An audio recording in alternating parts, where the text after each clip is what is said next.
이제 성가대 찬양도 돌아왔고 그동안 독주나 독창으로 진행했던 그런 예배보다 훨씬 더 풍성하고 또 불과 몇 분 더 추가가 됐는데 굉장히 마음으로 풍성하고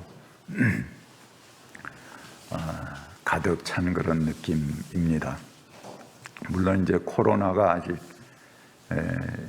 기승을 부리고 있는 중이기 때문에 직장이 예민한 분들 이런 분들 아직 주의하고 계시고 아마 상황이 좋아지는 대로 천천히 복구하게 되시지 않을까 생각을 합니다. 또 제가 같이 와서 함께 하십시오 그런 부탁을 적극적으로 드릴 수가 없는 그런 상황이라서 그냥 각자의 상황에 맞게끔 그렇게 진행하고 있고 또 온라인과 그래서 오프라인을 겸해서 진행하려고 합니다. 오늘 성경 본문은 선한 사마리아인의 비유라고 하는 아주 유명한 비유죠. 성서에서 손에 꼽는 그런 많은 사람들이 알고 기억하는 그런 비유입니다. 한 사람이 강도를 만나 쓰러져서 신음하고 있는데 그 나라의 지도자, 도덕군자, 종교 지도자들이 모두 외면하고 지나쳐 버렸습니다. 그렇지만 당시에 가장 천하다고 생각해서 상종하지 않던 사마리아 사람이 유일하게 그를 돌보고 치료했다는 그런 내용의 비유입니다. 대부분 우리는 이 비유의 주인공을 사마리아 사람이라고 생각합니다. 그래서 그의 선행을 칭찬하는 비유라고 생각했습니다. 그래서 이 비유의 제목도 여러분 성경을 보시면은 거기에 선한 사마리아인의 비유 또는 착한 사마리아인의 비유 그렇게 기록이 되어 있습니다. 하지만 민중신학의 길을 여신 서남동 목사님은 이를 다르게 해석합니다. 지난번에 이어서 서남동 편 그분의 많은 것을 다 자세히는 못 다루지만 두 주에 걸쳐서 가장 핵심적인 신학적 개념만 제가 요약해서 전달해 드리려고 합니다. 마침 오늘이 전태일 열사 추모 예배인데 거기에 꼭 맞는 주제라고 생각이 됩니다. 이 비유의 주인공은 강도 만난 사람이 주인공이다 하는 것이 서남동 목사님의 아주 특별한 그런 시각이십니다.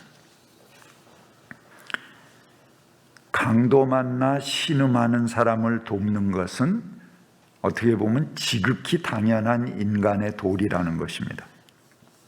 그래서 사마리아 사람의 선행에 초점을 맞추면 강도 만나서 쓰러지는 것, 그 일은 그냥 평범한 일, 예사로운 일로 여기게 된다는 것이죠.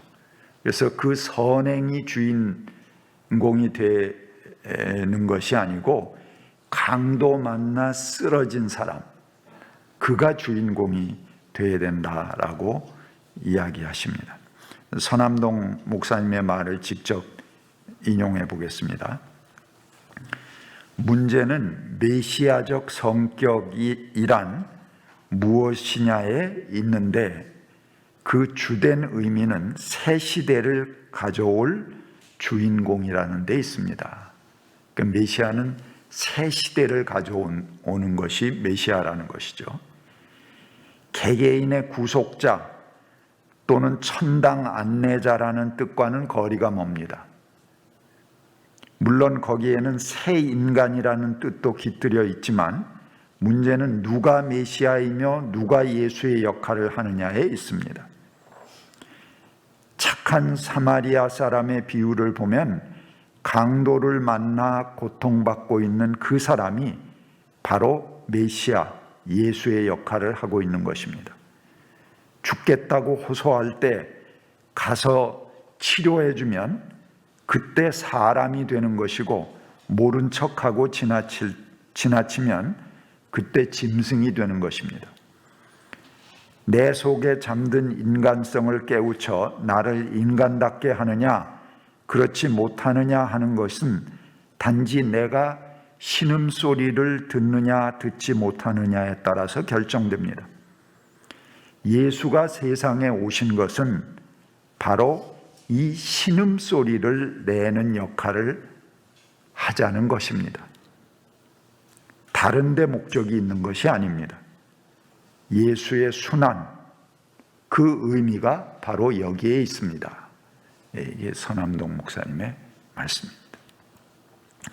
서남동은 선한 사마리아 사람은 사람이면 마땅히 행해야 할 사람의 길을 간 것이지, 메시아의 역할을 수행하는 것은 오히려 강도 만나 신음하는 사람이다 라고 보는 것입니다. 또한 이 강도 만나서 신음하는 사람을 우리 시대에 고난받는 민중으로 생각했습니다. 강도 만난 사람, 그 사람은 우연히 재수가 없어서 강도 만나는 것이 아닙니다.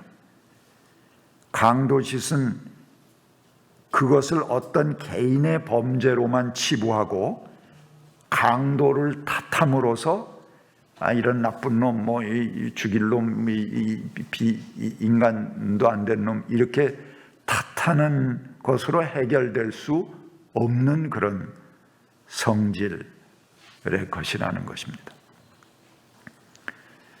어느 누구도 강도 만나는 일이 생기지 않게 해야 하는 것입니다. 그런데 강도 만나는 일은 어쩔 수 없는 일로 여기고 그 뒤처리하는 선행에만 주목하는 것은 올바르지 못하다는 것이죠. 일어나지 말아야 할 일을 당하고 쓰러진 사람이 있다면 보다 근본적인 문제를 생각해야 합니다.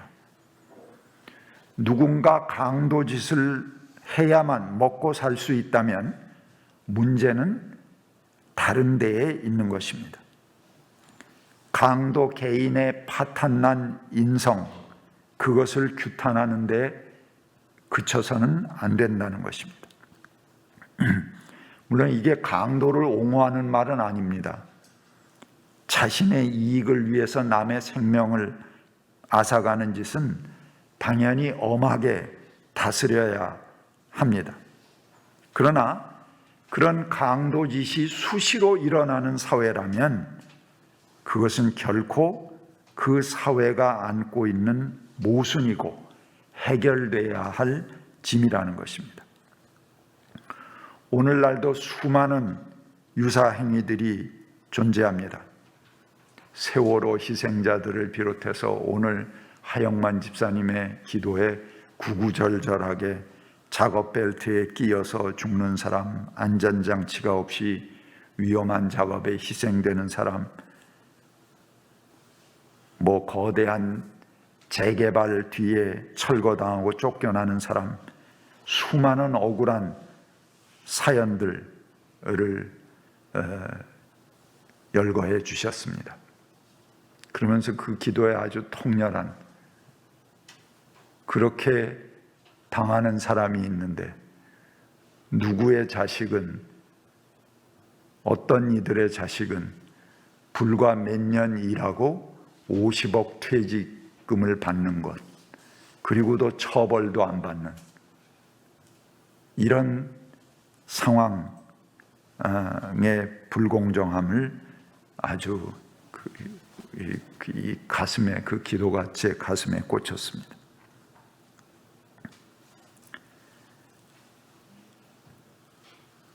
여기에 수많은 억울한 사연들, 그 희생자들은 바로 강도당한 사람들입니다. 사마리아인의 비유에 강도 만난 사람들이죠. 근데 그들이 내는 그 신음소리는 그 시대에 같은 어려움을 당한 사람들을 대변하는 소리입니다. 그러기에 강도 만난 이들의 그 아픔, 그들의 고통, 그들이 내는 그 신음은 바로 시대의 죄를 속량하는 신음이고 메시아적인 의미를 갖는다는 것입니다. 같은 어려움을 당하는 사람들을 구원하는 의미가 있다는 것입니다. 이것을 서남동은 민중의 메시아 역할이다, 그렇게 그들이 메시아의 역할을 한다, 그리스도의 역할을 한다 라고 이야기했습니다. 그래서 소위 민중 메시아론이라는 제목이 붙게 되었습니다. 그래서 민중이 메시아다, 이런 그 서남동의 주장은 기괴한 민중 숭배론으로 받아들여지기도 했습니다. 그 서남동은 민중이 왜 메시아인지를 설명합니다. 그의 말로 한번 들어보겠습니다.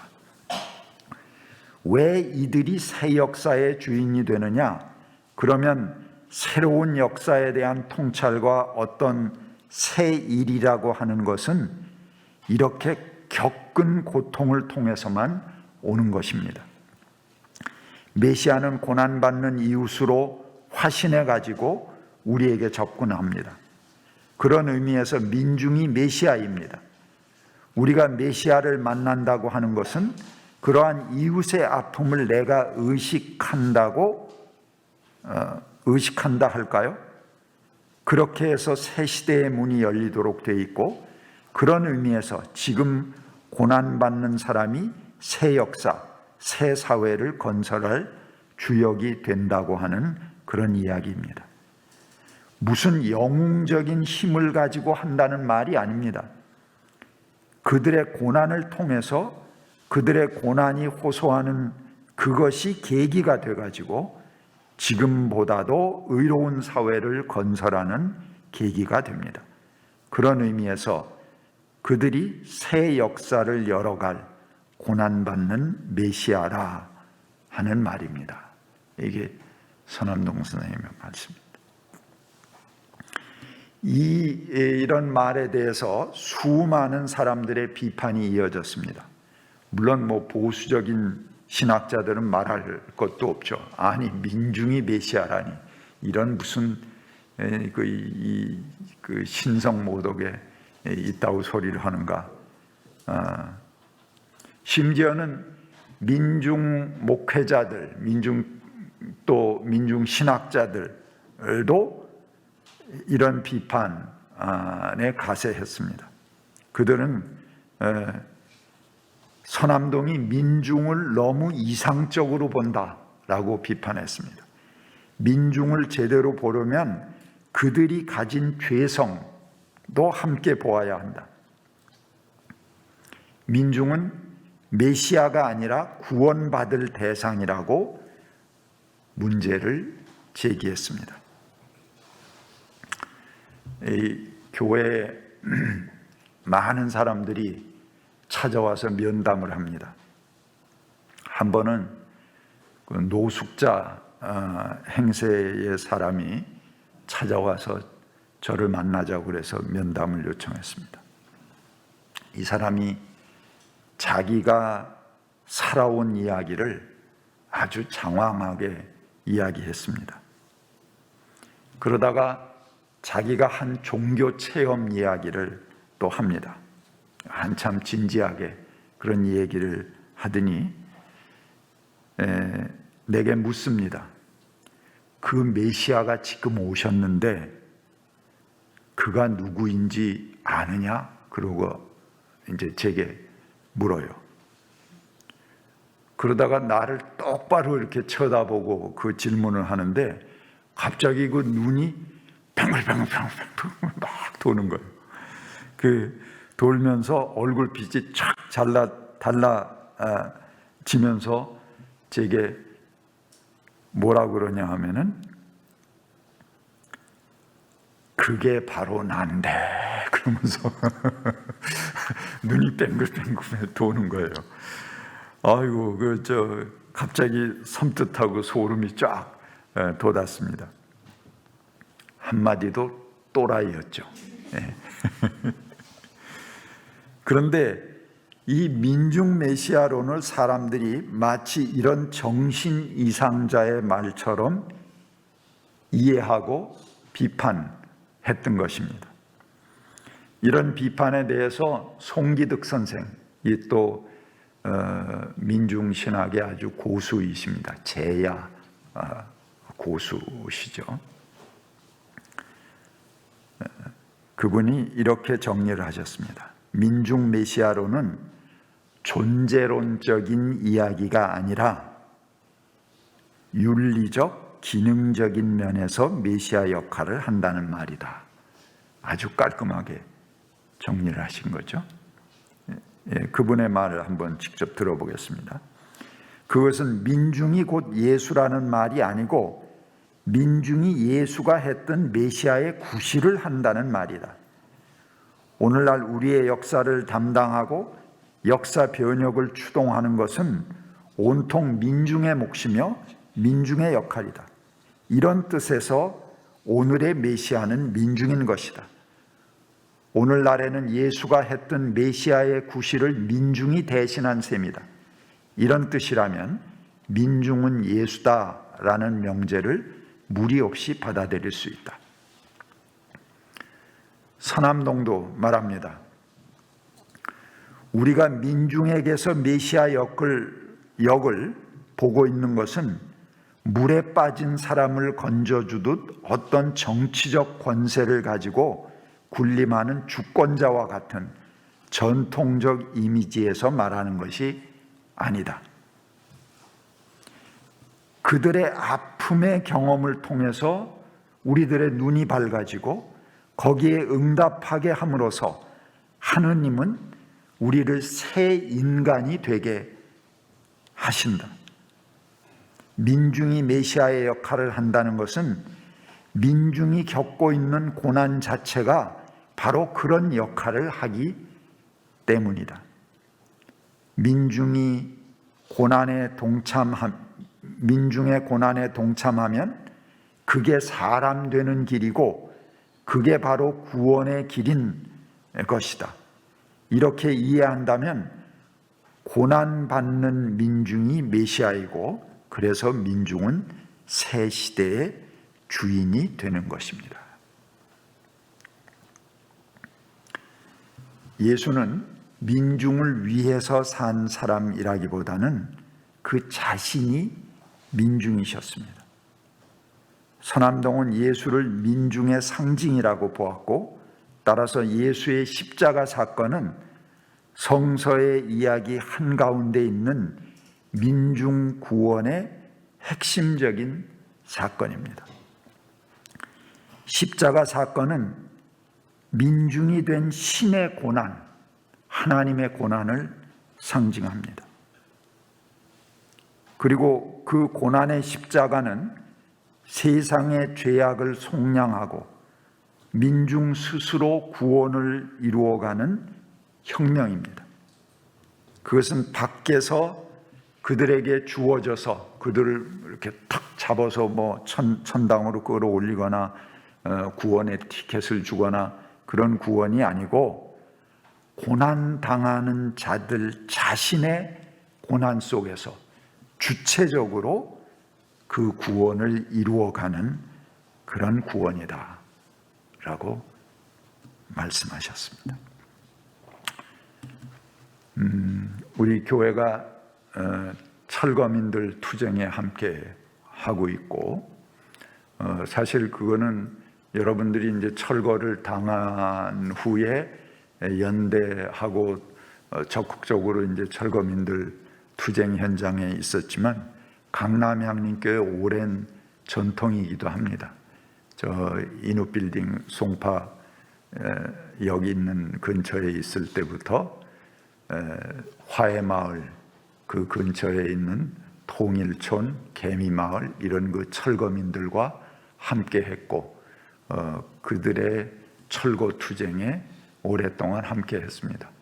그래서 그 철거민 마을 안에, 개미마을 안에 우리 저 꿈나무 학교를 세웠던 거죠. 그게 이제 강남향림교에서 세웠고, 거기서 지금의 이제 꿈나무 학교가 있고, 또 그 애들이 자라서 나중에 청개구리 그 밴드가 되고, 그 청개구리 지금도 활동을 열심히 송파에서 하고 있습니다. 그런 모든 근원이 된 거죠. 근데 이 철거민 투쟁에 함께 하고 그들이 어려움을 당했을 때 우리가 함께 하지만 사실은 그 문제가 해결될 때는 상당히 좀 허무한 것이 있습니다. 그 당시에 한참 투쟁을 할 때 그 개미마을의 지부장이 우리 강남향림교회에 출석을 했습니다. 그리고 그 개미마을 안에 있는 주민들도 한 10명 정도가 우리 교회에 같이 함께 와서 예배를 드렸습니다.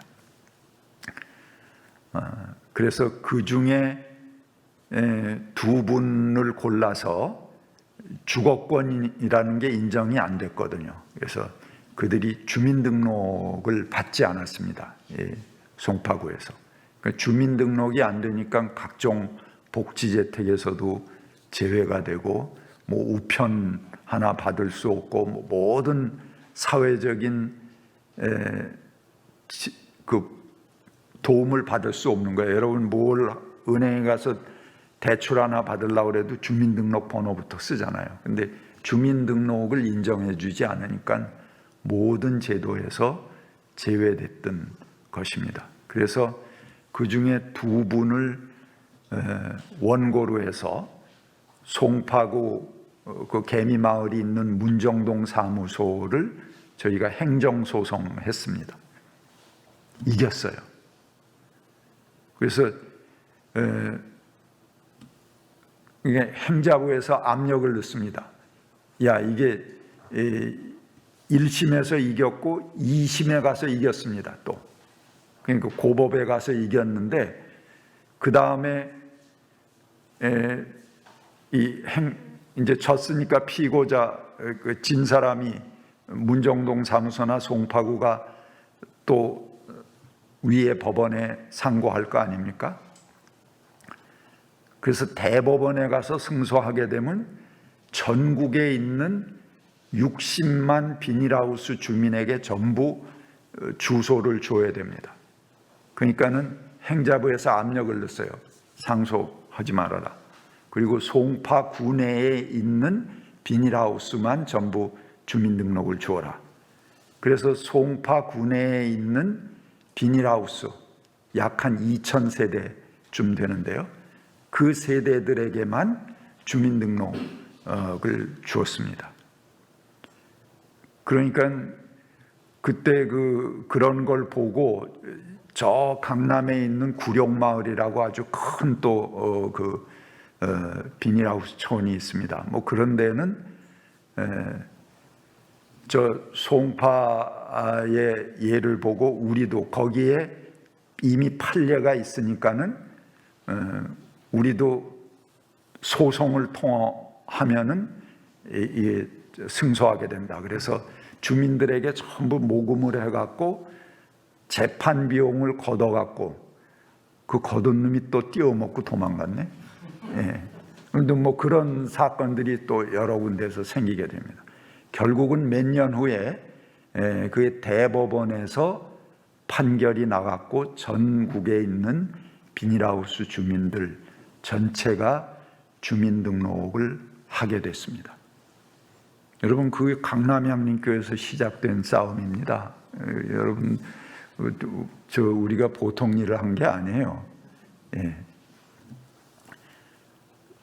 그런데 그때 그 개미마을의 지부장 열심히 참석하고 그러셨던 분이 나중에 보니까는 뒤에서 또 장난질을 많이 하더라고요. 그 비닐하우스 주민 중에 누가 이사해서 나가면은 그 비닐하우스를 새로 들어오는 사람에게 뭐 1,000만 원, 2,000만 원 또 받고 팔아먹고 뒤에서 그런 장사들을 계속 한 거예요. 참 그런 거 보면 허무하죠. 열심히 같이 싸워줬는데 그들을 위해서 우린 정말 헌신했는데 나중에 보니까는 그 안이 또 복마전이야. 민중 죄성을 가졌어. 그들이 메시아처럼 선한, 우리가 민중이 메시아다 그러면 뭐 그분이 정말 예수고 뭐 그리스도고 훌륭한 분이라서 그 앞에 저러고 싹싹 빌고 당신은 뭐 이노센트 아주 거룩한 분이다. 그래서 섬기자는 말이 아니죠. 민중이 메시아다. 그들이 분명히 죄성을 가졌어요. 그러나 그 안에 그들이 아무튼 당하는 그 시대 그때 거기 와서 뒤로 잘못한 일을 하고 범죄를 할지언정 그때 당하는 그 고통이 모든 이 땅에 고난받는 사람들의 고난을 대신한다는 것입니다. 그 일로 인해서 많은 사람들이 주민등록을 얻게 됐고 또 그들의 삶이 조금 나아지게 됐고 그 주민등록이 되니까 투표권이 생기죠. 그러니까 송파구에서 거기 쫙 해서 도로 포장해 줍니다.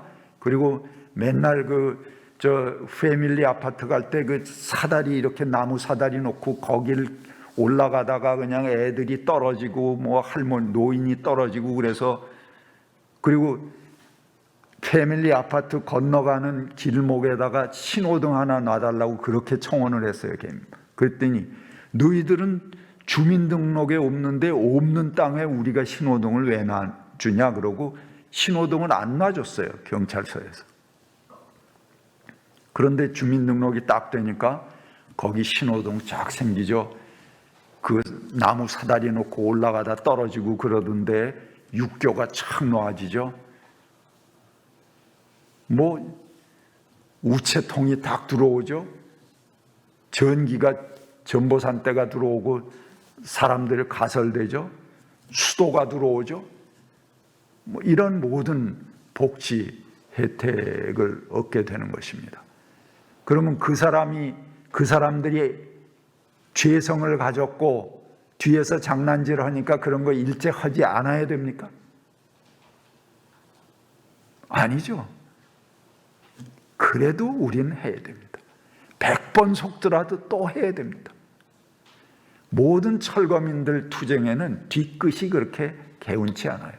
결국은 그들이 그 투쟁에서 이기고 자기들의 이익을 분배받고 가면은 끝입니다. 그러면 열심히 도와준 사람은 허전해요. 그런데 우리가 뭘 국물을 바라고 떡고물 바라고 도와준 게 아니잖아요. 같이 그 아픔에 동참해 준 거죠. 그것으로 족하면 됩니다. 화해마을에 화재가 나갔고 117세대가 한겨울에 전부 홀딱 타버렸습니다. 6개월 동안 그 사람들이 밖에서 생활을 했어요. 집을 못 구하고 복원할 수가 없죠. 그래서 한겨울에 그런 화재를 당하고 길거리에 났으니까 제가 제 개인적인 일로는 제 형제에게도 그렇고 뭐 교인은 뭐 말할 것도 없고 누구에게도 개인적으로 내가 이렇게 어려우니까 뭘 좀 빌려달라 그런 얘기를 한 번도 해본 적이 없습니다. 못하는 사람이에요. 그런데 그들이 당하는 고통은 내가 나서야 되겠다라고 생각을 해서 6개월 동안 전국에 뭐 구세군도 찾아가고 뭐 돈 주는 데는 다 찾아가서 이 사람들 좀 도와달라. 큰 교회들도 찾아가고, 공동 모금회도 찾아가고, 뭐 다 그 아는 선들을 찾아가서 이 사람들 공식적으로 도와달라 이렇게 요청을 했습니다. 6개월 동안 먹여 살렸어요. 400명 주민을. 그리고 그들에게 계속 먹을 거, 입을 거 뭐 이런 것들이 공급됐고, 마지막에 6개월 후에 공동 모금회에서 돈을 지원받아서 그 화재 났던 117세대를 전부 복원해 줬습니다. 그리고 우리 교회가 들어가서 그 마을 복원 잔치를 하고 그냥 우리는 퇴거했습니다. 그랬는데 그때도 저하고 함께 공동 대표로 있던 그 화해마을 주민 대표가 있어요. 저하고 둘이 이제 공동 대표를 했죠. 나중에 그 사람이 또 그 짓을 하네. 그 마을 안에서 그렇게 힘써서 남에게 얻어서 세워놓은 그 주택을 또 이 사람이 개인적으로 돌려서 저 사람한테 팔아먹고 저 사람한테 팔아먹고 그러면서 또 치부하고 본인은 커다란 주유소를 해. 그러면서 그 안에 들어와서 살아. 다 알아요. 그러지만 그거 안다고 그럼 우리가 이런 거 하지 말아야 되겠다. 그리고 하지 말아야 될까요? 그 사람들에게 당하는 그 사람들, 더 어려운 사람들을 위해서 우리는 뭐 우리가 경찰력이나 검찰권을 가진 건 아니지만 우리가 할 수 있는 한 하는 자리에서 속고 또 속고 당하면서 실망하지 않고 그 자리에 함께 하는 것입니다. 그것이 이 역사를 새롭게 하는 길이죠. 민중 메시아다 그래갖고 민중이 뭐 완전히 결백하고 청렴하고 우리가 섬겨야 될 대상이기 때문에 그들을 메시아로 섬기자 그런 얘기가 아닙니다. 그들의 고난, 아픔, 신음소리가 이 역사를 새롭게 하는 기능이 있다. 그래서 우리가 함께하자 하는 것입니다. 지금 사회에 각계의 아픔을 당하고 있는 분들, 그들은 자신의 문제만이 아니라 우리 시대에 누군가 치워야 할 역사의 짐덩어리를 치우고 있는 것입니다. 그들이 당하는 아픔은 우리 사회의 모순을 제거하고 누구보다도 앞장서서 누적된 적폐들과 싸우고 있는 것입니다. 그러니 그 신음은 모든 같은 처지에 있는 사람들과 연대하는 신음이고 그들을 대변하는 신음입니다. 새 시대를 열어가는 메시아적 신음입니다. 같이 침묵하겠습니다.